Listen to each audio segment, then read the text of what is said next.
오늘 하나님 주시는 은혜의 말씀은 마태복음 5장 마지막 부분입니다. 5장 43절부터 48절입니다. 마태복음 5장 43절부터 48절의 말씀입니다. 우리 찾으셨으면 우리 한 목소리와 함께 같이 합독하겠습니다. 또 내 이웃을 사랑하고 내 원수를 미워하라 하였다는 것을 너희가 들었으나 나는 너희에게 이르노니 너희 원수를 사랑하며 너희를 핍박하는 자를 위하여 기도하라. 이같이 한즉 하늘에 계신 너희 아버지의 아들이 되리니 이는 하나님이 그 해를 악인과 선인에게 비추게 하시며 비를 의로운 자와 불의한 자에게 내리우심이라. 너희가 너희를 사랑하는 자를 사랑하면 무슨 상이 있으리요? 세리도 이같이 아니하느냐?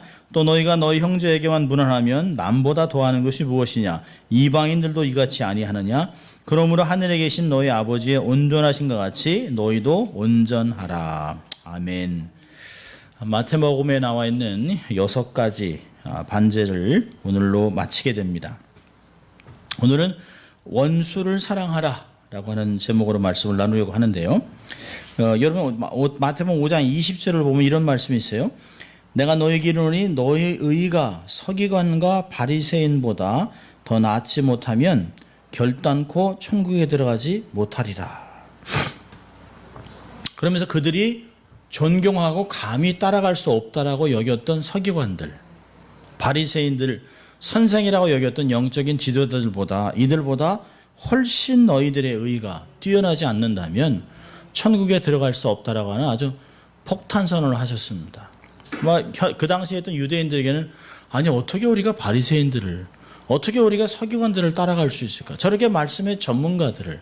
근데 예수님은 그들의 말씀이 바로 가르치지 않고 왜곡해서 가르쳤다라고 하는 것을 6가지로 말씀하면서 말씀을 이전에 주셨던 하나님이 육신을 입고 오셔서 하나님이 백성들에게 나는 너에게 이렇게 말씀한다라고 얘기합니다.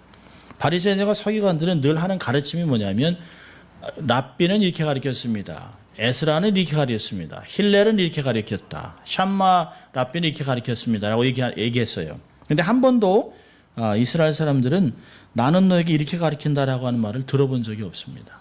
제가 지난번에도 말씀드린 것 같이 그 당시에 유대인들은 아니 그러면 자기가 하나님이라는 거야? 라고 하는 의심이 생길 정도로 있었다는 것이죠. 여기 보면 6가지 예를 들어서 이게 설명을 했어요. 바리새인들의 잘못을 지적하고 바른 길을 제시하는 중에 그 6가지 얘기하는 그게 뭐냐면 6개는 살인에 대해서 21절부터 26절까지 얘기했습니다. 살인하지 마라. 그리고 생명은 너무너무 중요하다라는 얘기를 했습니다. 그리고 27절부터 30절까지 두 번째로 간음에 대한 교훈을 했습니다. 가정을 귀하게 여겨라 라고 하는 것이죠. 또 31절과 32절에 이혼에 대한 교훈, 여인의 인권을 존중하라고 하는 이야기를 하고 있습니다. 그리고 33절부터 37절까지 맹세에 대한 교훈을 합니다. 함부로 맹세하지 말아라. 너희들이 지킬 수 없는 걸 하지 말고 정직하게 신실하게만 살아가라라고 말을 하는 것이죠. 또 38절부터 42절까지 복수에 대한 교훈입니다. 이는 이, 눈에는 눈. 그러나 하나님은 원래 이렇게 가르치지 않으셨다라고 하는 이야기를 합니다. 그러면서 그 복수에 대한 교훈이 소극적인 교훈이라면 오늘 보고 있는 원수를 사랑하라는 교훈은 적극적인 것입니다. 복수를 안 하는 것으로 끝나는 것이 아니라 오히려 더 사랑해줘야 된다는 걸 얘기하고 있습니다. 사실 오늘 이 본문이 절정을 이야기하는 거죠. 6가지 예제를 얘기하면서 처음에는 인간 사랑에 대해 얘기하고 결국 인간은 사랑해야 될 대상이라고 하는 것을 이야기합니다. 여기서 원수 사랑에 대한 기독교의 아가페 사랑을 다루고 있습니다. 윌리엄 바클레이라고 하는 학자는 본문의 내용을 가리켜서 기독교 윤리의 아주 집약된 표현이라고 얘기했습니다. 마틴 로이드 존스 목사님은 기독교 생활의 최고의 절정이 오늘 본문에 있다라고 얘기하고 있습니다. 원수를 사랑하라고 하는 기독교 사랑은 하나님의 성품을 하늘에 있는 하나님의 성품, 볼 수 없는 하나님, 우리를 지극히 사랑하는 하나님의 사랑을 우리의 삶에서 이뤄나가라고 하는 하나님의 능력과 은혜를 이 땅에서 실행하고 살아가라고 하는 말씀을 하는 것입니다. 예수님은 얘기했어요. 오늘 본문에 내 이웃을 사랑하고 내 원수를 미워하라는 말을 너희는 그렇게 들었다. 이제까지 그렇게 다 들었지만 그러나 나는 너희들에게 바른 의도를 이야기한다. 그러면서 너희 원수를 사랑하고 너희를 핍박하는 자에게 기도하라 라고 43절과 44절에 얘기했습니다. 바리새인들은 원래 하나님이 말씀하신 것들을 이게 곡해해서 가르치고 있습니다. 구약 성경에 그렇다면 원수를 미워하라는 말이 있을까요? 없어요. 사실 이제 이전에까지 얘기했던 내 이웃을 사랑하고 내 원수를 미워하라 하는 말 자체는 사실 이웃을 사랑하는 말을 어디서 떼왔냐면 내 이웃을 내 몸과 같이 사랑하라고 하는 말에서 내 몸과 같이를 빼버렸습니다. 서기관들이나 바리새인들은 구약에서 어떤 그 구약 성경에 내 원수를 미워하라는 교훈이 없다는 걸 그들도 알고 있습니다. 그러니까 바리새인들이 이렇게 가르치는 것은 구약의 교훈을 왜곡하는 것이 구약의 계명을 그대로 받지 않고 자기들의 마음대로 자기의 소원대로 자기의 편한대로 한 부분을 따로 떼서 또 다른 구절을 붙이고 그러니까 가감하는 것입니다. 왜 예수님께서 말씀에 한마디도 가감하지 말라는 말 했을까요? 또 계시록에서도 이 말씀에 한 자라도 가감하는 자는 이라고 얘기했어요. 그런 거 보면 그 당시에 예수님 당시에 얼마나 많은 학자들이 유대교 학자들과 랍비들과 서기관과 바리새인들이 하나님의 말씀을 자기들이 빼고 싫으면 빼고 또 더할 것을 더하고 했는가에 대해서 이것들을 가르쳐주고 있는 것입니다. 바리새인들과 서기관들이 구약의 계명을 왜곡한 근거는 어디 있을까요? 이들은 이스라엘 백성만 하나님이 사랑하시고 이방인들은 사랑하지 않는다라고 생각했습니다. 왜냐하면 레위기 19장 1절을 보면 여호와께서 모세에게 일러 가라사대 너는 이스라엘 자손의 온 회중에게 고하여 이르라 라고 얘기했습니다. 이 말씀 보면서 하나님의 율법은 이스라엘 백성, 택한 백성, 유대인들에게만 주어진 것이 이방인에게는 주어지지 않았다라고 생각을 한 것이에요. 그러니까 이스라엘은 이웃이지만 이스라엘이 아닌 사람, 이방인들은 다 외인입니다. 결국은 적이라는 얘기죠. 미워해도 좋다는 거예요. 원수로 생각해도 좋다는 것이죠. 왜냐하면 이스라엘 백성들이 출애굽할 때 이스라엘 백성들을 괴롭혔던 들이 다 이웃들입니다. 모압이라든지 암몬이라든지 그들을 학대했던 애굽이라든지 아람이라든지 모든 블레셋 모든 이웃들이 다 원수예요. 그리고 하나님 말씀하셨잖아요. 이스라엘 가나안 땅에 들어갈 때 너희는 그곳에 거하는 7 족속을 다 멸하라 그랬습니다. 그걸 보면 하나님 명령의 근거에서 이웃인 이스라엘들은 사랑하지만 원수인 이방인들은 미워해도 괜찮다.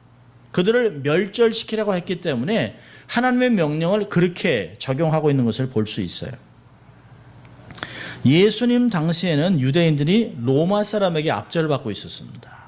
그렇기 때문에 이들은 유대인들에게는 네가 이웃이냐 적이냐에 대한 개념이 아주 정확하게 갈라져 있어요. 그러니까 이들에게 이웃은 혈통상의 유대인이거나 아니면 할례를 받아 유대교로 개종한 사람들은 유대교입니다. 원래 사실 지금은 이게 많이 변했습니다만 유대교는 혈통상으로는 사실 별로 중요하지 않아요. 원래 이제 모계로 넘어오잖아요. 그래서 이제 엄마가 유대인이면 이 사람은 자녀는 유대인입니다. 근데 엄마가 이방인이고 아빠가 유대인이면 이 아이는 이방인이에요. 그래서 절대로 이스라엘 시민권을 받지 못합니다. 근데 그 당시 예수님 당시에는 어쨌든 간에 혈통상으로 유대인이면 유대인이에요. 아니면 또 개종을 해서 유대인이 된 사람들은 그들은 다 유대인입니다. 그래서 이런 사람들은 다 이웃입니다. 거기에 비해서 유대인이 아닌 모든 사람들은 다 적이에요. 로마 사람, 헬라 사람, 이방 사람, 블레셋 사람 다 적입니다. 로마 사람들이 유대인 땅을 점령한 다음에 유대인들이 갖고 있는 문헌들을 이렇게 쭉 살펴봤습니다. 그러니까 로마는 어느 나라를 정복을 하면 그 나라에 있는 모든 문헌들을 다 읽어서 필요하다면 그 나라 백성들의 생각과 역사를 보고 이들을 어떻게 다스리고 어떻게 사용을 하고 어떻게 통치해야 이들이 반란을 일으키지 않을까라고 하는 것들을 생각을 했어요. 그래서 총독들을 세웠습니다. 근데 유대 땅을 정복한 후에 로마 사람들이 유대인들의 아주 중요한 문헌들을 읽었는데요. 그리고 율법들을 쭉 보면서 어떤 말로 이렇게 적혀 있냐면 유대 사람들은 인류를 항상 증오하는 백성이구나. 유대 사람이 아닌 모든 사람을 다 적으로 여기는구나라고 하는 것들이 기록으로 지금도 남아 있습니다. 그러니까 로마 사람들 유대인을 볼 때 유대인들은 항상 반역할 수 있는 그게 있다는 거예요. 왜? 자기네 사람이 아니면 모든 사람을 다 적으로 보기 때문에. 그래서 굉장히 적이 많은, 타협하지 않는 백성이라고 하는 기록들이 있습니다. 그러니까 유대 사람들은 이방 사람에 대해서 증오가 아주 심해요. 이방 사람들을 개나 돼지라고, 죄인이라고 다뤘습니다. 예수님도 그 이방 여인이 자기의 자녀를 고쳐달라고 옵니다. 예수님, 주님 제 딸아이를 고쳐주십시오. 주님 말씀하시잖아요. 자녀의 떡을 개에게 줄 수 없다. 이거 사실 황당한 얘기죠. 그런데 그게 그 당시에 통용되는 말입니다. 그러니까 그 당시에 예수님께 말씀하실 때 이 유대인들은 그렇지, 맞지. 아니 자녀의 떡을 왜 저 같은 개 같은 이방인들에게 주나? 그런 이야기를 생각을 했을 정도입니다. 그러니까 주님이 그 당시에 통용하는 내용들을 설명한 것을 보면 굉장한 내용이에요. 사실 주님은 그 안에서 그 여인의 정말 믿음을 보고 싶었던 것이지 그녀를 개로 취급한 건 아니죠. 유대 사람들이 일반적으로 이방인을 개로 돼지로 취급했던 것을 볼 수 있어요. 아주 경멸하고 아주 적대감으로 그들을 대했습니다. 그래서 원수에 대해서 얘기할 때요, 시편 59편 6절에서는 뭐라고 얘기했냐면 저희가 저물게 돌아와서 개처럼 울며 성으로 두루다닌다라고 얘기했습니다. 그러니까 이방인들이 개같이 두루다닌다고 썼어요. 사실 황당한 이야기죠. 우리가 아무리 그래도 뭐 일본 사람들, 뭐 월남 사람들 이렇게 얘기해도 뭐 개나 돼지로 취급하지는 않잖아요. 근데 유대인들은 이방인들을 개, 돼지, 개라고 얘기했습니다. 그러니까 여러분 우리가 얘기하는 개는, 여기서 얘기하는 개는 우리가 기르는 강아지를 얘기하는 것이 아니에요. 들개를 얘기합니다. 들개. 주인이 없는 들개. 그러니까 반드시 때려 죽이든지 쫓아내야 돼요. 그런 걸 보면 유대인들은 자기들은 택한 하나님의 사람들, 언약의 백성이지만 그렇지 않은 모든 사람들은 쫓아내야 될 들개같이 취급했다는 거죠. 주인이 없는. 그런 걸 보면 얼마나 유대인들이 배타적인지 몰라요. 지금도 사실은 유대인들이 얼마나 배타적인지 몰라요. 다른 사람에 대해서는 아무 그 인권에 대해서 존중하지도 않습니다. 필요할 때만 이야기를 합니다.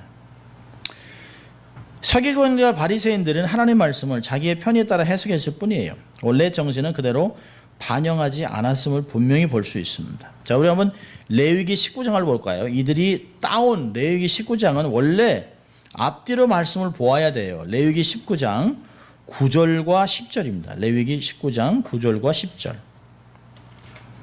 여기 보면 이스라엘 백성이 이방인들을 위해서 어떻게 해야 될 것을 가르치고 있습니다. 자, 레위기 19장 9절과 10절이에요. 같이 읽습니다. 너의 땅에 곡물을 벨 때 너는 밭모퉁이까지 다 거두지 말고 너의 떨어진 이삭도 줍지 말며 너의 포도원의 열매를 다 따지 말며 너의 포도원에 떨어진 열매도 줍지 말고 가난한 사람과 타국인을 위하여 버려두라. 나는 너의 하나님 여호와니라. 예, 가난한 사람과 이방인, 타국인을 위해서 거기다 두라는 거예요. 그러니까 가난한 자들을 주님이 얘기하실 때 이방인이나 유대인이나 다 동일하다는 것이죠. 출애굽기 12장 49절을 보면 이런 말씀이 있어요. 본토인에게나 너희 중에 거류하는 이방인에게 이 법이 동일하니라. 그러니까 하나님이 율법을 주실 때 이스라엘 사람들에게 준 것은 아니에요. 하나님이 이스라엘 백성들만이 아니라 이스라엘 백성들을 하나님이 제사장 나라로 사용했습니다. 그래서 제사장 나라로 산다고 해서 이들만 위한 것이 아니라 제사장 나라로 산다는 것은 다른 사람들에게 모범이 되고 거룩함을 드러내고 온 인류에 어떻게 하나님을 경배하고 하나님의 형상을 가진 사람으로 도덕적으로 탁월한 인생을 살아야 될 것을 가르쳐 주는 것이에요. 그러니까 출애굽기 12장에도 보면 이미 처음부터 본토인에게나 너희 중에 거류하는 이방인에게 이 법이 동일하다라고 이야기하셨습니다. 하나님은 한 번도 이방인을 미워하라 명하시지 않았음을 알 수 있어요. 자, 그렇다면 이런 말씀이 있는데 어떻게 바리새인이나 서기관들이 아무 근거 없이 말씀을 곡해한 것인가? 그렇지는 않아요, 사실은. 시편을 보면 원수라고 하는 단어가 240번이나 나옵니다. 성경에는 원수의 보복에 오해할 만한 구절을 시편에 굉장히 많이 있습니다. 예를 들면 시편 69편 24절을 보면 이런 말씀이 있어요. 주의 분노를 저희 위에 부으시며 주의 맹렬하신 노로 저희에게 미치게 하소서. 하나님이 원수들에게 하나님이 저주를 부어달라고 기도하고 있습니다. 시편 92편 94편을 보면 완전 저주의 시입니다. 처음부터 읽어보면 원수에 대해서 얼마나 많은 저주를 퍼붓는지 몰라요. 자, 우리 시편 139편 봅니다. 시편 139편 19절부터 22절. 시편 139편 19절부터 22절입니다.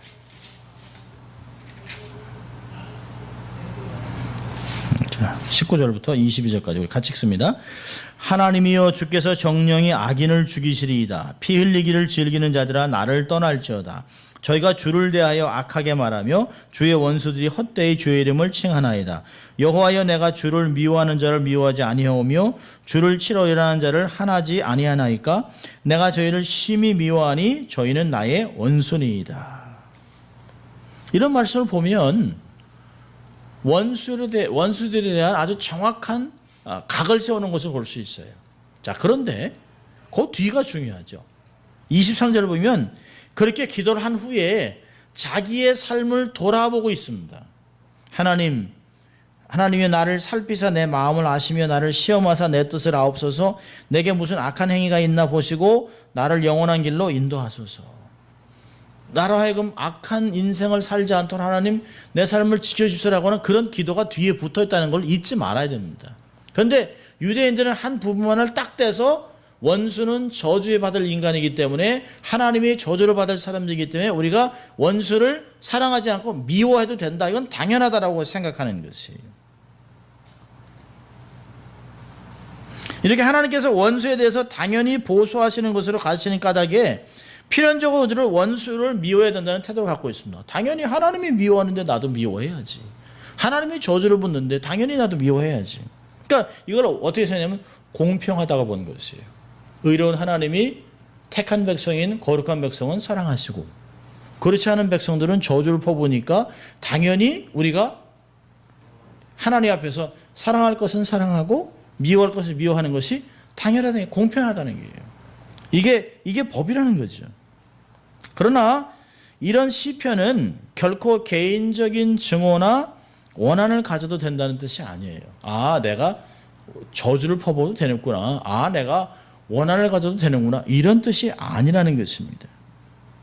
그러니까 시편 이런 이 저주를 퍼붓는 시편의 그 주제를 보면 이런 시편은 결코 개인적이 아니라 하나님의 백성을 대표해서 악한 자들을 하나님의 원수를 생각하고 이런 저주의 말을 한 것입니다.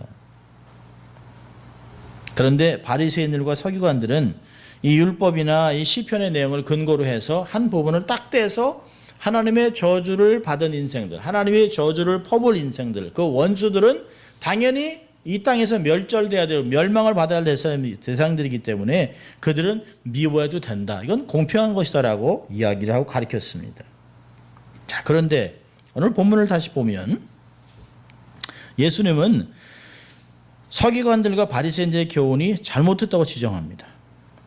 너희들이 이렇게 들었지만 나는 하나님으로 너희에게 이르노니 너희 원수를 사랑하며 너희를 핍박하는 자를 위해 기도하라 라고 가르치고 있습니다.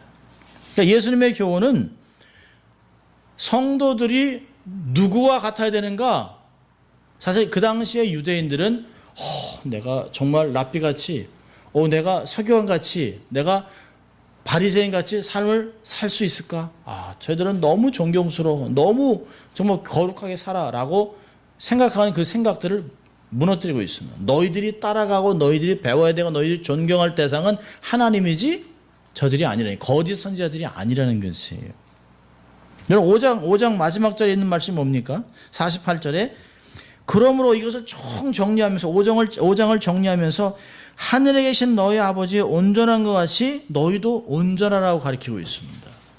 하나님의 온전한 모습이 팔복에 있잖아요. 그게 하나님 마음이에요. 복받은 사람, 축복을 받는 인생의 내면이 어떠한가? 그 하나님의 백성으로 삶을 살아가는 방법이 어떠한가?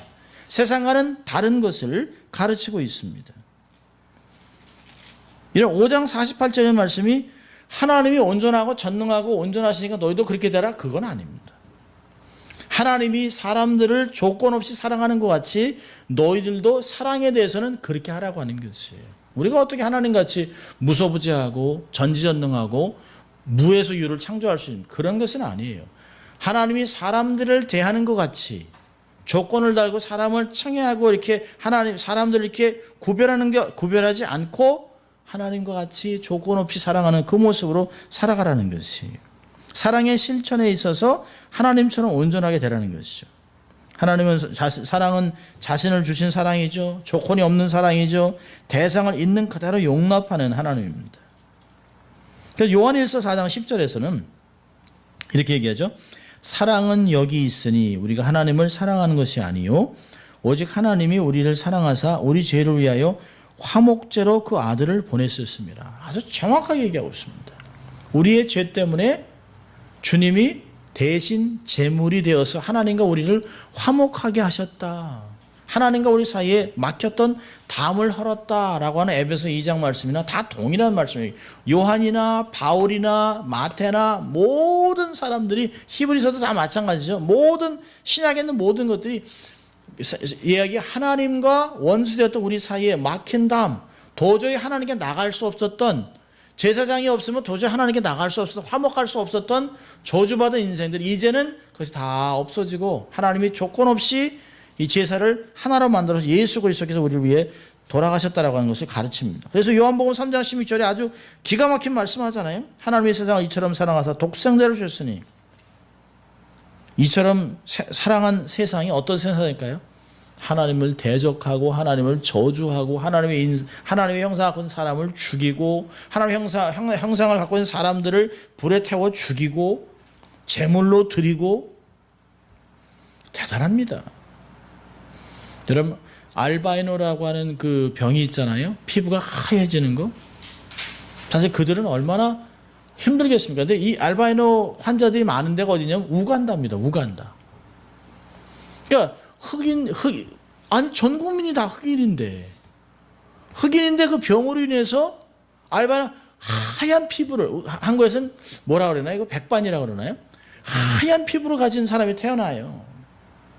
그 부모 입장에서 얼마나 이게 안 됐겠습니까?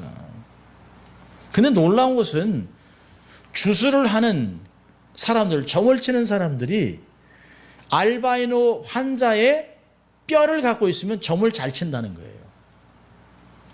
그래서 아이가 그 백인으로 딱 그 알바이노 현상을 가지고 백반을 가지고 태어나면 그 아이는 부모가 이 아이를 24시간을 못 떠나요. 이 아이를 훔쳐가기 위해서 혈안이 되어 있습니다.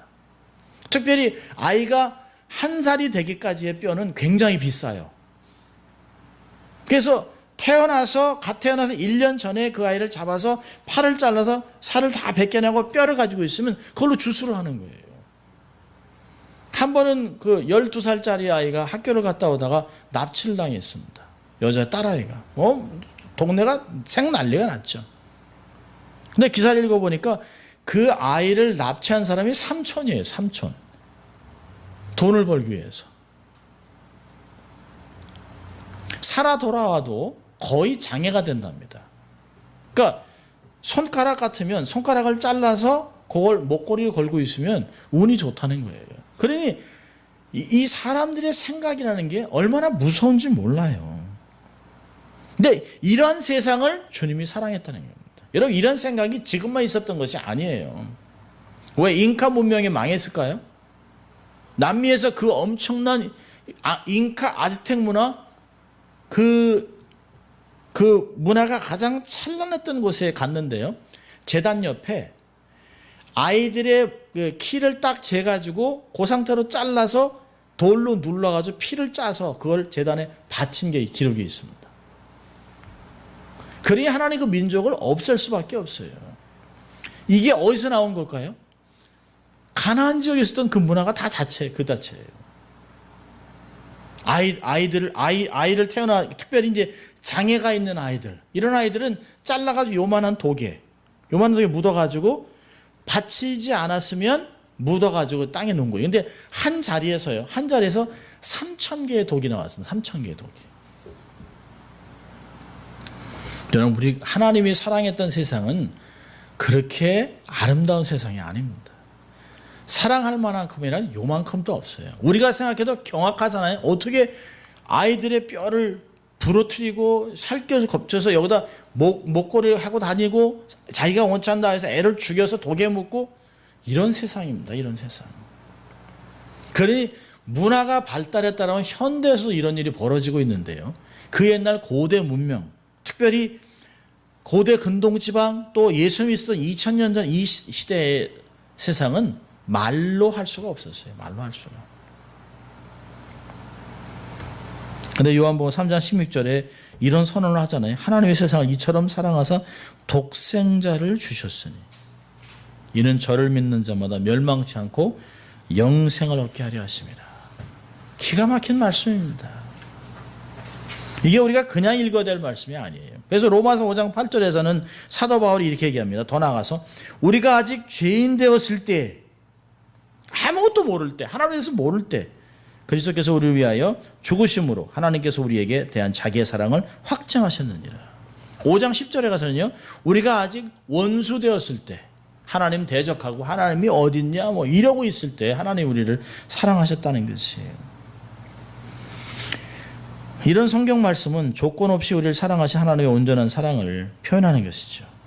하나님의 사랑은 십자가의 사랑입니다. 말로만 되어 있는 것이 아니에요. 내가 너희를 사랑한다. 그러니까 말라기서 있잖아요. 하나님은 언제 우리를 사랑했습니까? 그렇게 대적하는 백성들, 정말 맞아도 싸죠. 구약을 읽다 보면 아이고, 나 같아도 때리겠다. 나 같아도 정말 그냥 이들을 그냥 꾸짖지 않을 수 없었겠다. 징계하지 않을 수 없겠다 하죠. 근데 그 400년의 침묵이 지난 후에 예수님이 때가 되어 오셔서 십자가 돌아가시잖아요. 말씀하신 그대로 그들을 사랑하셨어요. 사랑은 말이 아닙니다. 사랑은 실천이죠. 사랑은 희생입니다. 예수님은 하나님의 사랑처럼 완전한 사랑을 성도들에게 실천하기를 원하신다고 얘기하는 것이에요. 내가 거룩하니 너희도 거룩해라. 내가 너희를 사랑한 것 같이 너희도 서로 사랑하면 세상이 너희들이 내 제자인지를 그제서야 알 것이다. 너희들이 사랑하면 빛의 자녀로 삶을 살아가게 될 것이다 라고 주님이 번번이 얘기하셨어요. 하나님이 인간을 사랑하시고 독생자를 십자가 내어준 것은 우리가 사랑받을 만한 조건이 있었던 것은 아닙니다. 전혀 그렇지 않아요. 오늘 본문을 보면 그런 말씀을 하잖아요. 원수를 사랑하고 너희를 핍박하는 자로서 기도해라. 그러니까 완전한 사랑에 실천하기 위해서 우리를 저주하는 자를 축복하라는 것이에요. 다른 사람이 우리에게 혹독한 말을 할 때 그들에게 웃으면서 친절한 말로 대답하라는 거예요. 쉽지 않아요.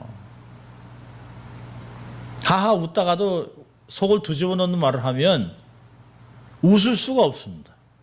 아마 안 때리는 것만 해도 다행이라고 생각할 거예요. 아예 그만합시다라고 가든지. 근데 그렇게 사실 우리 앞에서 나쁜 말 하는 거 그건 참을 수 있는데요.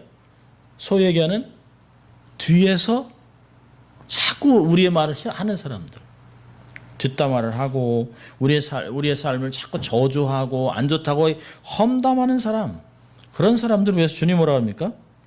그런 사람을 위해서 기도해라. 핍박하는 자를 위해서 기도하라는 것이에요. 우리를 미워하는 자에게 선을 행하라고 얘기합니다. 어떤 악한 행동을 우리에게 할지라도 우리는 절대로 악을 악으로 갚으면 안 된다라고 얘기합니다. 알프레드 플러머라고 하는 목사님은 이렇게 했습니다. 말을. 선한 일에 대해 악으로 갚는 것은 마귀의 일이며 선한 일에 대해서 선으로 갚는 것은 인간의 일이며 악한 일에 대해 선으로 갚는 것은 하나님의 일이다. 그러니까 우리가 선한 데 선한 갚는 건 그건 뭐 당연한 것이에요. 그건 누구나 다 알 수 있는, 누구나 다 알 수 있는 것이.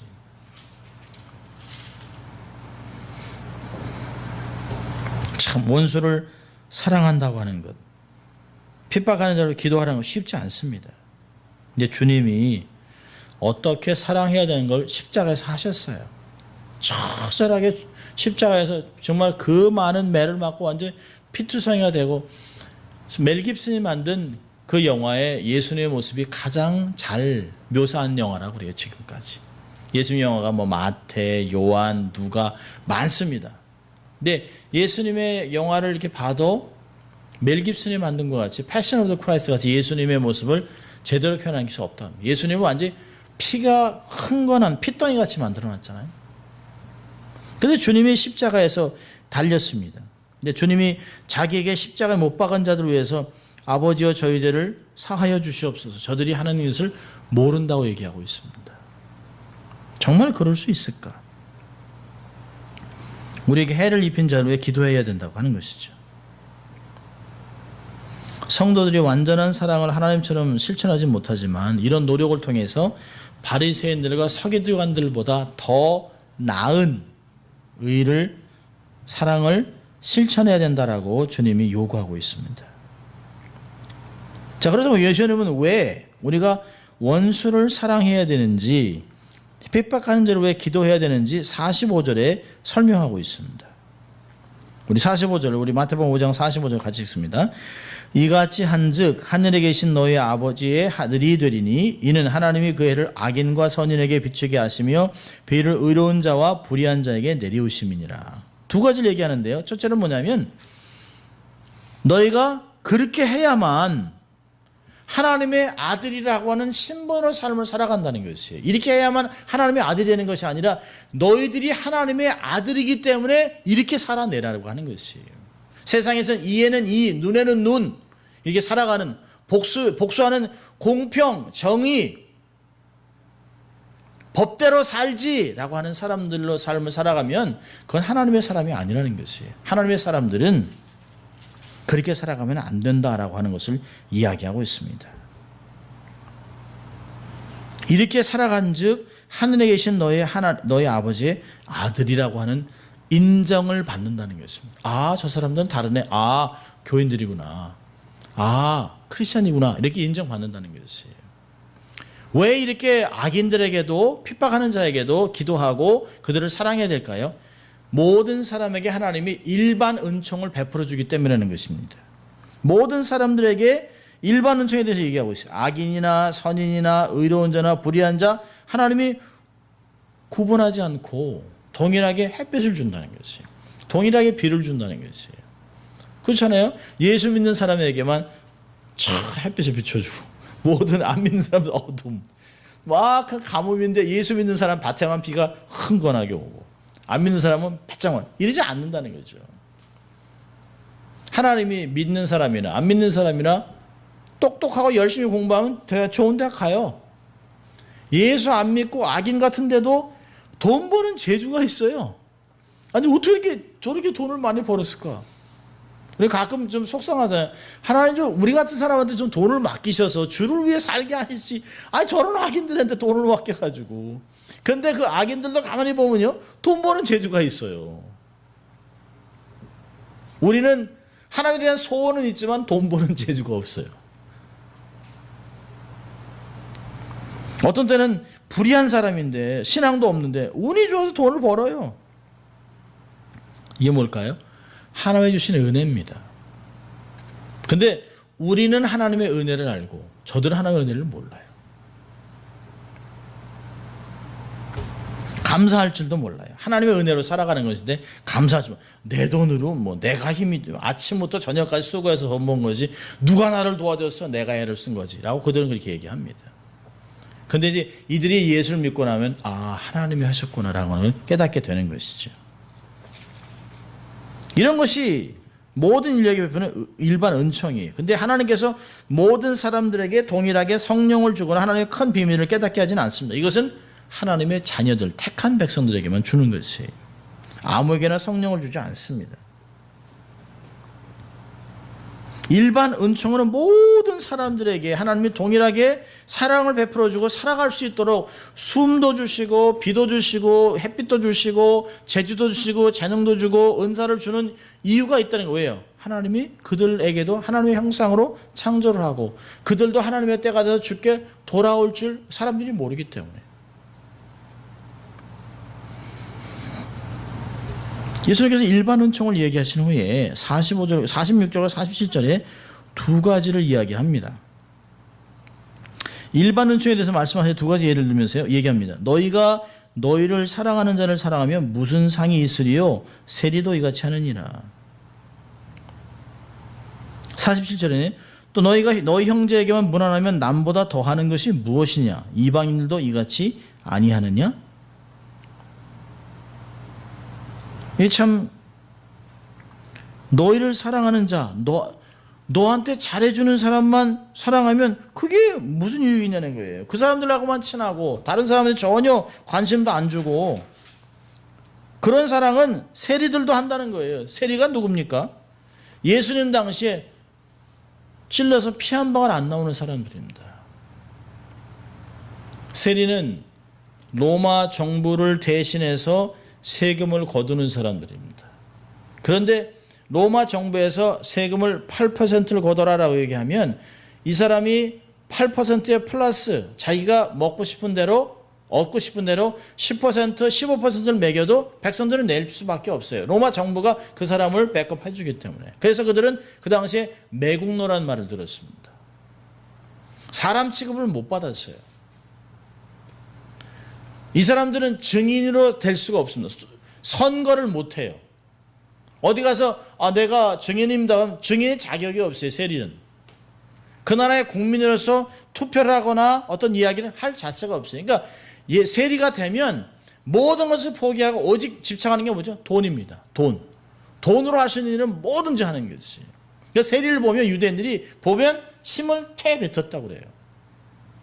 너희들이 그렇게 함부로 취급하는 세리, 인간으로 보지도 않는 세리, 피 한 방 매국노라고 하는 그 세리, 증인도 될 수 없고 투표도 할 수 없는 그런 아주 하층 계급의 인간, 아주 돈독에 있는 아주 그런 인간들도 자기들끼리는 사랑한다. 46절이잖아요. 너희를 사랑하는 사람이 무슨 상이 있겠냐. 세리도 자기 좋아하는 사람 자기 좋아하고 사랑하고 저희끼리 사랑한다는 것이에요. 세리들도 자기에게 잘해주는 사람에게 잘해줘요. 여러분, 깡패들과 창녀들에게도 의와 사랑이 있어요. 그들이 막 사는 것 같지? 아니요. 조직이라는 게 있어요. 자기들끼리도 사랑하고 자기들끼리도 좋아합니다. 고슴도치도 지 새끼는 귀엽죠. 여러분, 부모가 자기 자식을 위해서 희생하고 사랑하는 것이 천국에서 상 받을 일입니까? 아니, 이건 당연히 해야 되는 거예요. 가끔 자녀들이 아빠가 당연히 이래서 줘야지. 어떤 때는 줘받고 싶죠. 아니, 내가 부모라는 것 때문에? 근데 그건 하나님이 당연히 우리에게 의무로 주신 거예요. 우리가 자식을 위해서 최선을 다하고 다 모든 걸 쏟아부었다고 해서 하나님이 어이구 수고했다 이러지 않아요. 이건 부모의 의무예요. 당연히 하는 것이에요. 부모라면 당연히 하신 것이에요. 그런데 성경은 뭐라고 합니까? 그걸 넘어가라는 거예요. 우리 자식, 우리 가족, 우리 교인, 우리 교회, 우리 민족, 한국 사람은 좋지만 어이구 저 일본 사람. 일본 사람이라고 안 그러죠. 일본 이렇게 얘기하죠. 뭐 흑인, 멕시칸, 뭐 이런 중동 사람, 요즘 테러를 저지르는 그 인간들. 성경은 범위를 넓히라는 것이. 원수까지.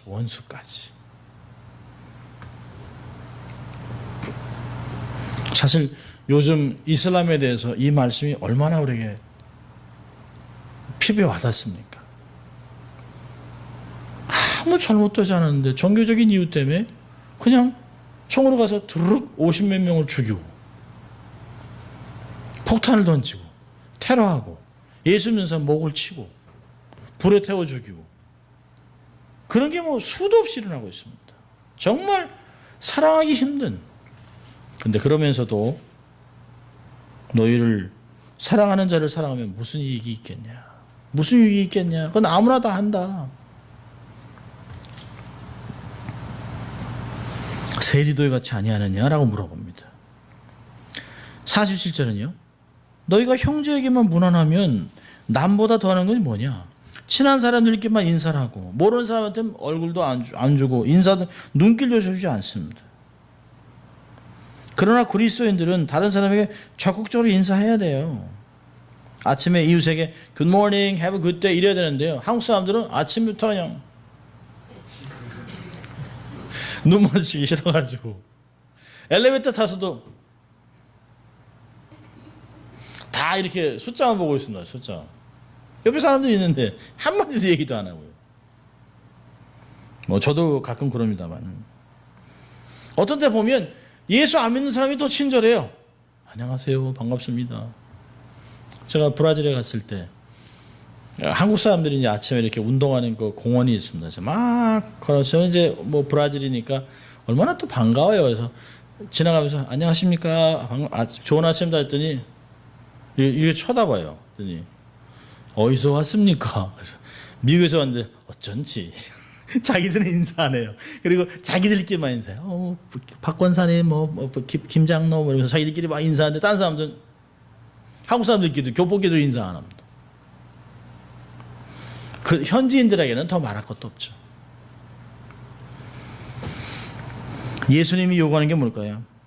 자기들끼리만 인사하고 자기들끼리만 웃고 자기들끼리만 얘기하면 그게 남보다 더하는 게 뭐냐는 거예요. 악인들도 그러죠. 아니 아이시스도 자기들끼리 인사하잖아요. 도둑들도 자기들끼리 인사하잖아요. 그건 뭐가 다르다는 거예요. 중요한 말이 뭘까요? 47절에 덜한 단어에 더. 남보다 더하는 게 20절에서 그러잖아요. 20절에서요. 더 낫지 못하면 덜한 단어가 굉장히 중요한 거예요. 그리스도인이 비그리스도인과 똑같은 것으로 충분하지 않습니다. 우리 가끔 그러잖아요. 아니 내가 도둑질을 했습니까? 사람을 죽였습니까? 무슨 거짓말을 했습니까? 이만하면 됐죠. 그걸로 만족하면 안 되죠. 그건 세상 사람이나 하는 말이죠. 우리의 소명은 그들의 도덕을 능가하는 것이에요. 우리의 의는 바리새인들의 의를 능가해야만 합니다. 우리의 사랑은 이방인들의 사랑보다 더 나아야 된다고 20절이나 47절이나 이야기하는 것이에요. 그러니까 성도들의 삶이 세상과 구별되는 것은 세상의 기준을 능가하는 것부터 시작합니다. 역시 예수 믿는 사람들이니까. 어쩐지 사람이 정직하고 이렇게 하다 보면 어쩐지 교회 다니는 사람이었구나. 이런 말을 들어야 되는데요. 아니 교회 다니는 사람이 예수 믿는 사람이 더 악해? 이러면 사실 안 되잖아요. 근데 우리는 후자의 말을 많이 듣습니다. 어떤 때는 진짜요? 교회 다녀요? 어이구 진짜요? 와. 그래서 말 안 하지만 무슨 얘기인지 알잖아요.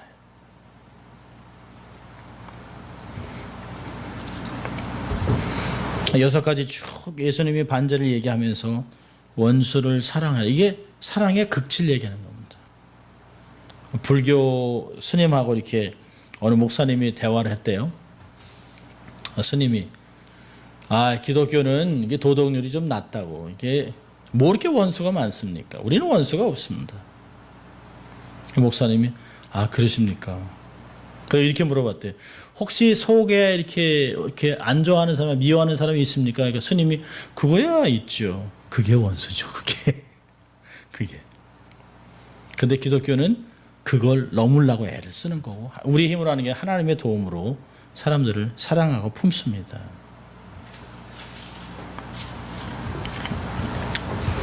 원수를 사랑하는 것 가장 힘든 것이에요.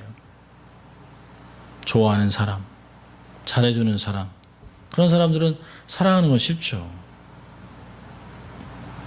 근데 정말 나에게 해코지하고 아주 싫어하고 못살게 굴고 아주 뒤에서 계속 저주하고 나쁜 소리 듣고 그런 사람 정말 사랑하기는 하나님, 가끔 저는 그래요. 하나님 내가 미워하지는 않겠습니다. 안 보면 되니까. 안 보면 그냥 안 보고 말죠 뭐. 근데 하나님 그게 아니라는 거예요. 오히려 적극적으로 사랑해 주라는 것이, 축복해 주라는 거죠. 자, 우리 두 가지 교훈을 보고 말씀 마치려고 하는데, 첫째는 은총의 원리로 살아가야 됩니다. 정의의 원칙으로 사는 것이 아니에요. 세상은 정의를 외쳐요. 눈에는 눈, 이는 이. 우리는 옳고 그름보다 더 위대한 원리대로 살아가야 됩니다.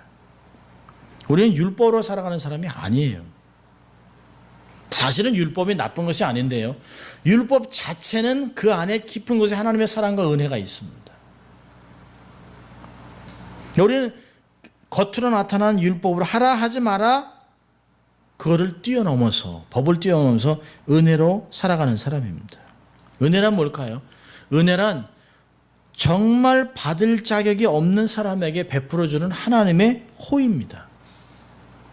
받을 수 없는 거예요. 전혀. 아니, 내 같은 사람이 뭐 사실 구원을 받았다는 게, 나 같은 사람이 하나님의 축복을 받았다는 게, 나 같은 사람이 하나님의 사랑받는다, 이게 참 생각하기 어려운 거예요. 이게 은혜입니다. 우리는 스스로 생각해 봐야 돼. 하나님이 나를 어떻게 대했는가. 옳고 그름을 딱 따져가지고, 오늘은 네가 옳은 게 10번, 악한 게 100번. 오늘은 맞아야지. 그게 세상 방법이에요. 세상 방법이에요.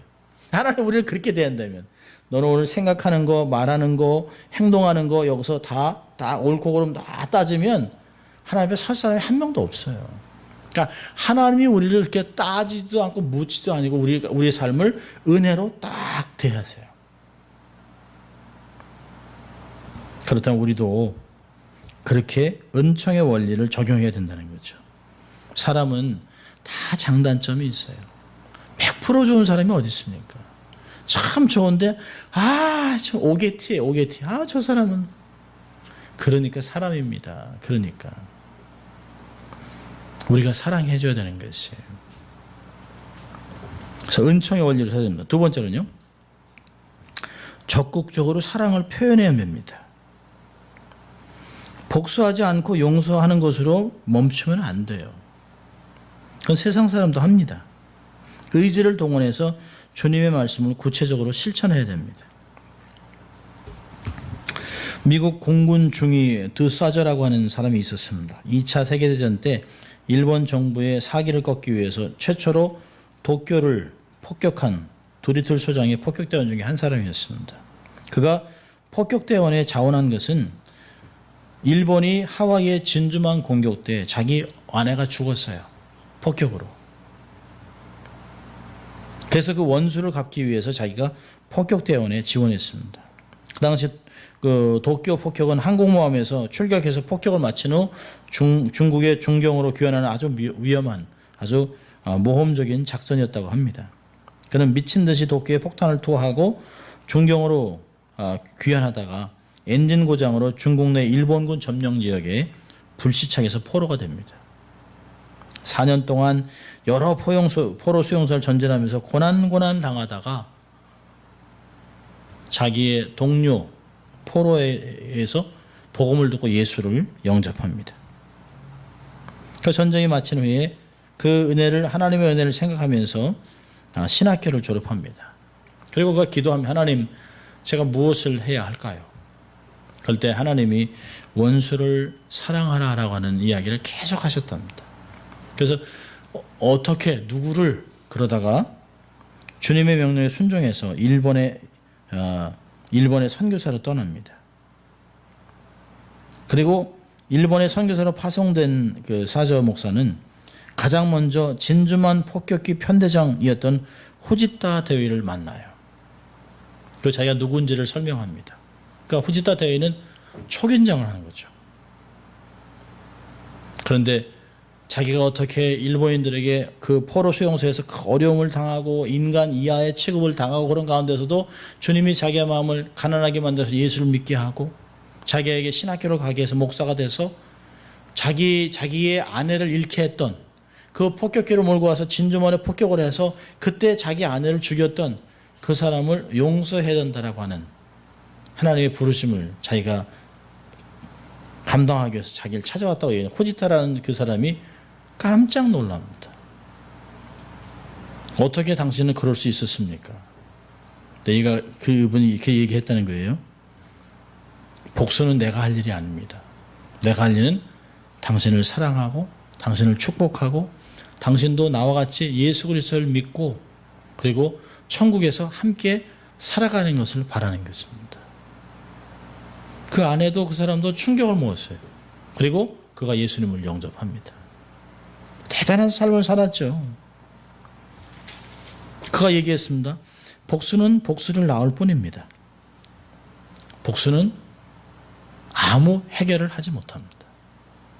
복수를 끝낼 수 있는 것은 적극적으로 사랑하는 길입니다. 그러니까 그가 그렇게 살아갔습니다.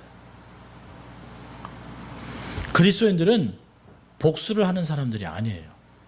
그리스도인들은 사랑을 실천하는 사람들입니다. 사랑할 때 사랑하는 것이 아니라 사랑할 수 없을 때 도저히 사랑을 할 수 없는 그런 상황 속에서 감정을 누르고 의지를 동원해서 사랑을 표현하는 것입니다. 요즘 옛날에도 그랬습니다만 Love is not feeling. 사랑은 감정이 아니에요. 사랑은 의지를 동원하는 것입니다. 우리가 정말 사랑할 수 없다. 정말 사랑이 안 느껴져요. 이런 느낌대로 살아가는 사람이 아니죠. 의지를 동원해서 그걸 누르고 의지적으로 과격적으로 순종을 하는 것. 내 의지를 꺾어서 하나님의 말씀을 순종하는 것. 그게 그리스도인들의 삶입니다. 예수님은 마태복음 5장을 마치면서 주님이 말씀하신 게 뭐죠? 원수까지 사랑해라. 원수까지. 이 말씀을 사도 바울이 풀어내는 거 아닙니까? 로마서 5장 8절에 우리가 아직 원수 되었을 때, 우리가 아직 죄인 되었을 때 우리를 위하여 하나님이 예수님을 십자가에 내어주셨다. 대속물이 되셨다라고 가르쳐 주신 것입니다. 의지로 순종하고 순종하다 보면 라이프 스타일이 되어야 되는 것이죠. 애쓰고 수고하고 막 일을 악물며 사는 것이 아니라 순종하다 보니까 우리의 삶이 그렇게 라이프 스타일이 된다라고 하는 것입니다. 오늘도 이 말씀을 생각하면서 하나님 정말 내가 원수를 사랑할 수 있도록 나를 도와주십시오. 내가 정말 핍박하는 자를 위해서 정말 이 눈은 눈으로 복수하는 것이 아니라 그들을 위해 축복할 수 있는 마음을 주십시오. 이런 성숙한 사람이 되길 위해서 애를 쓰고 수고하는 정말 애쓰다가 그런 사람이 되는 여러분 될 수 있기를 주의 이름으로 축원합니다. 기도하겠습니다. 하나님 아버지 감사합니다. 오늘도 저희들을 말씀으로 초청하셔서 주님 말씀하신 대로 이웃을 사랑하고 또 원수를 사랑하고 핍박하는 자에서 축복하는 저희들 될 수 있도록 하나님 도와주시고 우리 힘으로는 절대로 이렇게 할 수 없습니다. 그러나 주님 우리를 도와주시고 우리 안에서 역사하시는 성령님을 따라 순종해서 결국엔 하나님의 말씀을 이루어가는 그래서 이 땅에서 하나님의 온전하신 것 같이 우리의 삶이 온전해지는 저희들 될 수 있도록 하나님 축복하여 주시옵소서. 감사하고 예수님 이름으로 기도합니다. 아멘.